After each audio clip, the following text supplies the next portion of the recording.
Pourquoi utiliser des produits saisonniers pour maximiser vos profits en e-commerce? Ces derniers jours, je vous parle d'une fiche pratique que j'ai créée avec les produits du moment au printemps à l'arrivée de l'été pour des idées de niche et de produits afin de réussir cette saison. Et si vous lancez un nouveau business, de réussir en commençant sur les chapeaux de roue. Et si vous avez déjà un business existant, eh bien de bosser en ajoutant des produits à votre gamme qui sont des produits pertinents et qui vont faire de l'argent tout de suite. Vous avez le lien dans la description. Pourquoi est-ce que j'insiste là-dessus? Quelle est la logique derrière tout ça? Donc pourquoi travailler sur des produits saisonniers? Pourquoi travailler sur les tendances du moment? Parce que c'est une opportunité qui est géniale pour booster vos ventes. La plupart des gens, quand ils veulent booster leurs ventes, ils vont aller voir un marketeur un peu pourri qui va leur dire oui, bon, t'as l'équation d'Hormozy, tu lis Breakthrough Advertising, tu lis, Mocha Advertising ou des choses comme ça, le livre de Cialdini, puis voilà.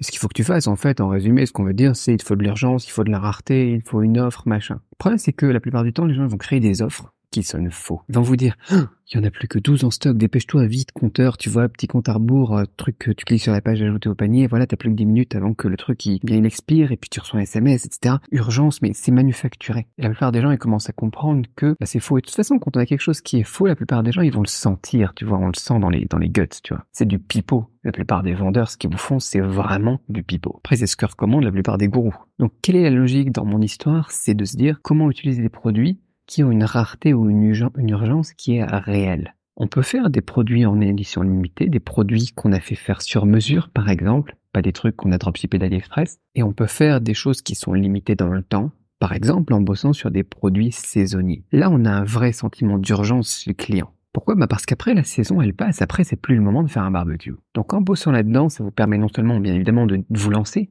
de diversifier votre offre, etc. et de vous démarquer de la concurrence avec des produits en utilisant la matrice qu'on évoquait dans la dernière vidéo, des choses comme ça. Mais en plus, vous pouvez appliquer des concepts de marketing de manière la plus naturelle possible. Quelque chose qui sonne vrai, quelque chose qui est humain, quelque chose qui fonctionne. Donc dans l'avant-dernière vidéo, on avait parlé de comment trouver ces produits saisonniers, on avait parlé des tendances, on avait parlé des news, on avait parlé des saisons aussi, du temps qui passe, etc. On évoquait le barbecue juste à l'instant. Je vous ai mis plein d'idées, des accessoires de plage, des vêtements, des articles de pique-nique, des choses comme ça. Dans la description de cette vidéo, des équipements de camping, enfin voilà, il y en a plein et ça vous permet en plus de le compléter après en gardant cette logique en tête. Creusez-vous un petit peu les méninges, vous contentez pas juste de ça, mais ça peut être un Kickstarter, tu vois, un élément qui va te pousser un petit peu à démarrer ton brainstorming pour réfléchir à encore plus d'idées de produits à vendre pour cette saison ou la saison d'après, ou pour une tendance actuelle ou une tendance qui va arriver qu'on peut déjà voir venir avec des trucs qu'on a évoqués aussi comme Exploding Topics. Puis voilà, tu t'adaptes, tu tires parti de ces produits saisonniers, de ces tendances, etc. et tu t'adaptes à la saison. Quand je dis que tu t'adaptes, c'est aussi la gestion des stocks.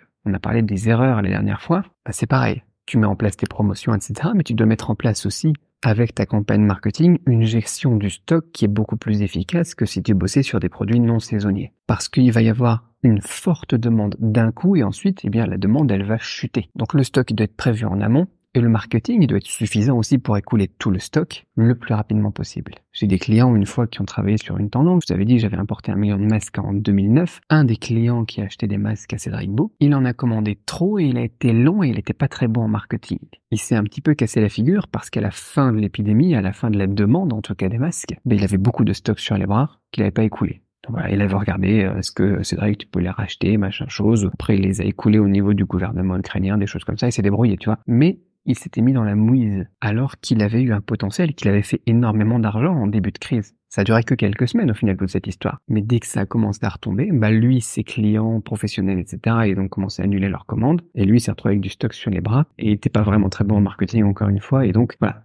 Il faut anticiper ces choses-là aussi. Marketing, gestion du stock, des choses comme ça. C'est bien pour faire de l'argent. L'avantage des produits saisonniers avec le climat, l'été, printemps, hiver, des choses comme ça, c'est que au pire, si on reste avec du stock sur les bras, on gardera jusqu'à l'année prochaine. On pourra l'écouler en promo ou n'importe quoi, ça marche. Quitte à payer des frais d'entreposage, bien évidemment, jusque-là. Mais si on est sur une tendance comme une crise sanitaire, des choses comme ça peut être un peu plus complexe. Quoi qu'il en soit, c'est aussi des choses qu'il faut réfléchir. Je vais juste vous dire que on est dans le monde des bisounours, tout il est beau, tout il est gentil, tout le monde il est gentil, machin. Et si vous bossez sur les tendances, chaque fois vous ferez des gros sous. Et on ferait des gros sous, mais aussi vous aurez peut-être des gros stocks, vous aurez peut-être des problèmes de marketing, des choses comme ça. Et c'est stressant aussi. C'est les moments les plus stressants de ma vie à chaque fois, moi aussi. Les crises sanitaires surtout. Donc faut aussi que je vous donne un petit peu les mauvais côtés pour que vous sachiez à quoi vous attendre. Voilà, est-ce que vous êtes prêts à vous lancer sur les tendances, sur les produits saisonniers, etc. J'avais envie de faire cette petite vidéo pour compléter un petit peu les précédentes et revenir sur quelques points spécifiques justement et insister là-dessus. Dites-moi ce que vous en pensez, dites-moi si vous avez commencé à vous lancer là-dessus, sans me dire exactement le produit que vous avez sélectionné. Des fois, il y a des rapaces dans les